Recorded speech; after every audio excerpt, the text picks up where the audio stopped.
Hi, this is Under the Real, and you're watching True School Sports. Hey, what's going on? It's your boy BT, and I came here to talk some boxing with the thousands of True School Sports subscribers. What's going on, guys? Now, I don't know if you guys see my shirt. Shout out to Rick Bell, Vander Holyfield. Got this recently. Dope shirt. Two of my favorite heavyweights, so glad to finally have such a dope shirt. You know, shout out to Mr. Boxing Day too, heavyweight boxing. So I'll go check him out. But speaking of heavyweights, Dillian Whyte talking like he normally does. You know, always comes to fight, but more so than that, not always come to fight, but talks a good game too. So here's what Dillian Whyte said. He talked about Tony Bellew. Now a lot of guys are talking Tony Bellew. Bellew right now, after winning against David Hayes, looked at as easy pickings for many of these heavyweights, and you know, Whyte sees him as that. So here's what he said in regards to Tony Bellew, calling him a fake heavyweight and all that stuff. Here's what he said.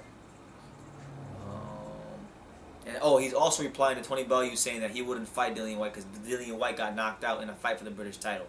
So here's what he said. He said, I quote, "I'm not even going to give him the time of day. What he said is, I'm going to get absolutely smoked by." Oh no, that's Bellew's quote. Bellew's quote. Where's Dillian Whyte's quote? Dillian Whyte's quote is okay. All right. Here's Dillian Whyte's quote. He said, I quote, "I'm one of the highest ranked heavyweights across the board outside the champions. Tony Bellew says I wouldn't fight you because you picked David Hayes to knock me out in 6 rounds. I'm like, dude, even your sponsor on your shorts picked David Hayes to knock you out. That's why you were a 16-1 underdog or something still silly like that. Stop talking rubbish and let's fight. If you want to prove yourself as a true heavyweight, then fight me. Me versus Bellew will make more money than any other fight he can get at the minute. Trust me, that's a fact. I'm a bigger name here than Joseph Parker or Deontay Wilder. Bellew struggled to knock out a one-legged man. He didn't even knock him out properly. If he's struggling to knock out a one-legged man, how is he going to knock out a true heavyweight who always shows up to fight? It's impossible. He's a fake heavyweight, and he should go back to cruiserweight. If he wants to stay at heavyweight, he needs to prove to me and the world that he is a natural heavyweight. I would knock Tony Bellew out in the first 6 rounds." End quote. Now, those are some strong words by Dillian Whyte, a guy who, to be perfectly honest with you, you know, he got knocked out by Anthony Joshua. Granted, he gave Anthony Joshua his best test to date, but still got stopped by Anthony Joshua when Anthony Joshua was still, you know, relatively raw as far as his mechanics go. He got stopped by Anthony Joshua. He fights Derek Chisora. He gets the decision, but many people, including myself, think that Derek Chisora won that fight. You know, got the decision. You know, credit to him. He fought well. It was a great fight. Could have won either way, but I thought Chisora won. And now he's just saying he's going to steamroll Tony Bellew, when the fact of the matter is he's never really steamrolled anybody at the world level. And Tony Bellew, whether you like him or not, whether you think he's a world-class heavyweight or not, whether you think he's a heavyweight or not, he's still a world-class talent in boxing, and people need to understand that. He's a world-class fighter, world-class boxing smarts. And he's got intangible things that make him, that have gotten him to this point to even be a factor. So that within itself has to be respected. Now, Bellew and Dillian Whyte, that's a good fight. Dillian Whyte's a guy that, when I look at him, you know, he's someone that he's a fighter. He's not a boxer. He's a fighter. So if it gets into a fire fight, you know, it would definitely favor him. But Bellew's someone, man. I think people, when it comes to his career, I think his career, number one, not only is his career underrated as far as his resume, he has a very underrated resume, and I'll break that down for you in a second. But Bellew has an underrated resume, and he's got underrated boxing smarts. He's got underrated boxing smarts, and the guy does. You know, I feel he should get more credit in the sport. Now, I think Dillian Whyte is another one of those heavyweights he could beat. Joseph Parker and the champions, you know, that might be out of the question. I could see that being out of the question. You know, I'd probably pick against him in every one of those title fights. I would not pick him against Wilder, Joshua, Ortiz, Joseph Parker, none of those guys. But this might be one where I pick him. I might pick him against Dillian Whyte. Not because Dillian Whyte is a bad fighter, but Dillian Whyte is not a boxer. And Tony Bellew, in this case, would actually be the more skilled fighter. So unless Dillian Whyte can just go in there and do something he's never done in his whole career, which is steamroll a B-level fighter, he's not beaten or destroyed a B-level fighter. He would have to do that in this case against Tony Bellew, which I'm not convinced he can. I'm really not convinced he can. Now, when I talk about Tony Bellew and I talk about his underrated resume, he does have an underrated resume because when he won the cruiserweight title, he beat Julian Lulangu Makabu, the fighter from the Congo, from Africa. Dangerous guy, you know. Makabu can punch. Makabu's pushing a 86% knockout percentage. And when you look at Makabu, right, his two notable wins, the two wins that jump off the page to me when I look at his resume, Makabu beat he had a TKO victory against Glenn Johnson, and he had a KO victory against Dabasio Mchunu. Now, Glenn Johnson, you boxing fans know Glenn Johnson. You guys know that Glenn Johnson had a great run in boxing. Glenn Johnson has fought them all. Glenn Johnson is the definition of a road warrior. And Makabu fought him in 2015. You can say he was past it, but keep in mind Glenn Johnson's a guy with over 70 professional fights. Glenn Johnson is one of the most durable fighters of this era. He's not an easy guy to stop. Makabu stopped Glenn Johnson, and the only guy to stop Glenn Johnson was Roy Jones Jr. So you got to give Makabu credit for that. You know, to stop a tough, durable guy like Glenn Johnson. You know, it speaks volumes to the kind of dangerous cruiserweight he was at the time. Very dangerous cruiserweight. To beat a guy like Glenn Johnson, to stop him, nobody's done it since Roy Jones Jr. And in fact, I'm gonna check right now while I'm talking to you guys. Glenn Johnson got stopped by Makabu in 2014. Roy Jones Jr. stopped Glenn Johnson in 2004. So you're talking about damn near a decade without being knocked out. Glenn Johnson, and he fought guys like Tarver. He fought guys like Clinton Woods, Montel Griffin, Chad Dawson. Yusuf Mack, Alan Green, Tavares Cloud. The guys fought, from Farah, Butte, Groves.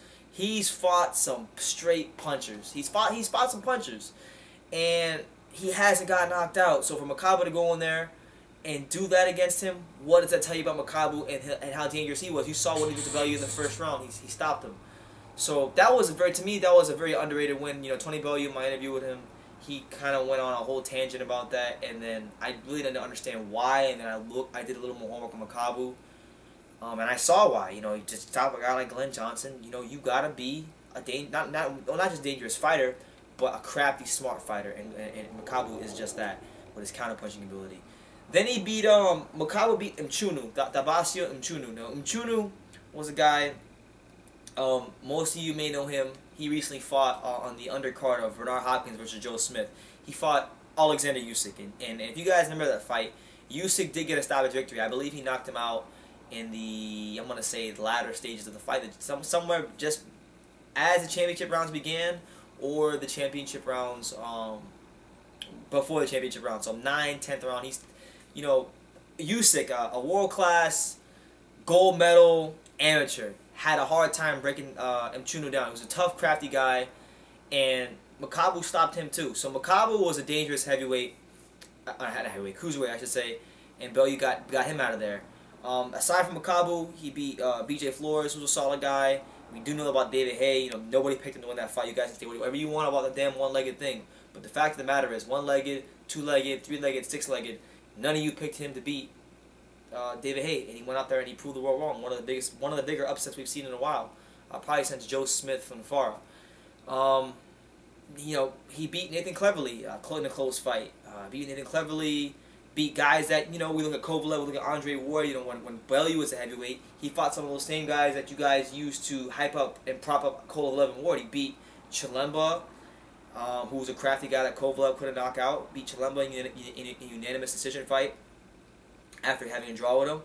Beat Cleverly, knocked out Edison Miranda, something Andre Ward failed to do.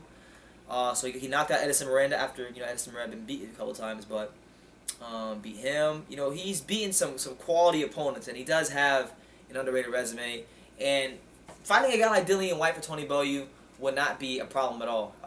We saw, even another thing too is before I get back to Dillian Whyte, he fought Adonis Stevenson, and everybody says, well, Adonis Stevenson destroyed Tony Bellew, which he did. He made easy work of Tony Bellew, and he stopped him in the 6th round. But Adonis Stevenson at that time was a world-class light heavyweight. We're talking the creme de la creme of light heavyweight. Only other guy outside of him better was Kovalev. And we know what happened. They were supposed to fight each other, and that never happened. But he went in there, and people kind of have selective memory. Either they have selective memory or they didn't watch the Bellew-Stevenson fight, because that was a fight where he came to fight. Bellew was a live dog in that fight. Not as far as like the punches he was landing, they weren't having an effect on Stevenson, but he was landing punches. He was doing good work. He fought his heart out that fight. He just lost to a more skilled, better fighter. And to be quite fair, Bellew said this on many occasions since moving to cruiserweight, even up to heavyweight, even after the fact. He was draining himself to go to light heavyweight. So, and I actually believe him, because if you watch the fight, if you watch the Stevenson fight, a lot of these punches that he's landing flush and turning over perfectly, they're having no effect on what's his name, Stevenson. And you look at his other fights, he's fought guys who are just as durable, if not more durable than Adonis Stevenson, and he's been able to hurt them. So I'm just saying, man, he was draining himself, and whether he got destroyed or not, which he did, he still went in there and he fought his heart out, which is more than we can say for a lot of fighters who have been there with Adonis Stevenson. So that was under, even though he lost, even in defeat, still underrated performance by Tony Bellew. So the dude has a good resume. Most people don't realize this, and I think this is kind of being lost in the shuffle of him becoming heavyweight. Bellew, as an amateur, he won a couple right here. He won a couple ABA titles at heavyweight back in the amateurs, so it's not like Bellew is a stranger to being a heavyweight. He's been cutting weight for years. I'm not gonna say he's a natural heavyweight, because I don't think he is, but he carries weight fine. And should he campaign at heavyweight for much longer, I'd give him maybe 1 or 2 fights more, and then I would say after that, unless you're gonna go back to cruiserweight, call it a career, you've overachieved. He's kind of the opposite of Zab Judah. People expected Zab Judah, with his deep amateur pedigree and his skills, to be one of the best fighters in boxing. And at some points in his career, he was one of the better talents in boxing. He showed that on a couple of occasions, but it was a very short time that we didn't get to really see the best of Zab Judah, and a lot of that was his own fault. But Bellew's like Zab Judah, but in the opposite way. Bellew isn't the most skilled fighter in the world, but he exceeds those expectations. Zab Judah was a skilled fighter who didn't live up to him. Bellew was a guy who wasn't as skilled as the next man, but definitely overachieved in his career. And ever since the Makabu fight, he's been overachieving, beating Makabu, beating BJ Flores, beating David Haye.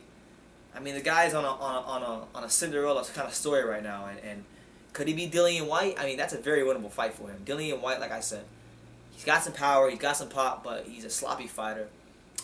He's a guy that Bellew I could see outsmarting all night long, and that could be a win for the heavyweight. I feel that could be a legitimate win for the heavyweight. Then I wonder what people would say if he was to be able to beat Dillian Whyte. Then they would say Dillian Whyte's a bum and Dillian Whyte hasn't beat anybody, which may or may not be true depending on how you see the Derek Chisora fight. But Dillian Whyte saying that he could destroy Tony Bellew, this is a fight I like to see. I know Bellew said there's no sense in it for him, and I don't think he'll fight Dillian Whyte. But if you think about it, yes, Dillian Whyte did get knocked out by Anthony Joshua, but who hasn't got knocked out by Anthony Joshua?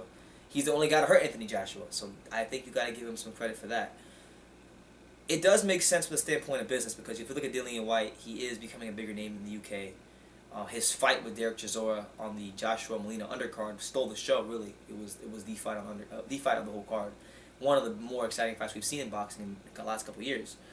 So he's become a big name off of that, fighting Joshua. Bellew's become a big name off of his fight at Goodison Park. His fights with Cleverly, his fight with just now with David Haye. Bellew's a name. Bellew's a big name, and White's a big name. And it makes a lot of business sense. So if we're looking at it from the standpoint of strictly business, which we do a lot in boxing anyway, the fight makes sense. I would like to see it. I actually think it'd be a very even fight, just because, like I said, Dillian Whyte is not the most skilled heavyweight. If this was Joseph Parker, if this was even a Deontay Wilder with that one-punch factor, I could see, okay, Bellew is going to get destroyed because he's not a heavyweight, he's not used to the weight. But this is a winnable fight, and I'd like to see it. So Eddie Hearn, Matchroom, Tony Bellew, Dillian Whyte, make the fight happen. I wouldn't mind seeing it. I'd probably pick Bellew for the upset, honestly. But let me know what you guys think in the comments down below. Dillian Whyte talking a lot, wants to fight Tony Bellew. If you're still watching the video, thank you, because I'm talking for a while. But let me know in the comments down below what you think. Who would win and why? Do you give Bellew any chance? I know in a lot of these fights you guys would not pick Bellew. I'd pick Bellew in this fight just because I think he's more skilled than Dillian Whyte. And I don't think Dillian Whyte he's never really ran right through anybody that was ever of note. So Just because Tony Bellew used to beat David Haye. He used to beat David Haye, and he took his best punches in the first couple rounds before the leg injury, before you guys started complaining like little girls. So, I think it'd be a good fight. Let me know what you guys think in the comments down below. Take the time to subscribe, and you can love me or you can hate me, but I'm just a kid from Dillian. So until next time, take care, guys.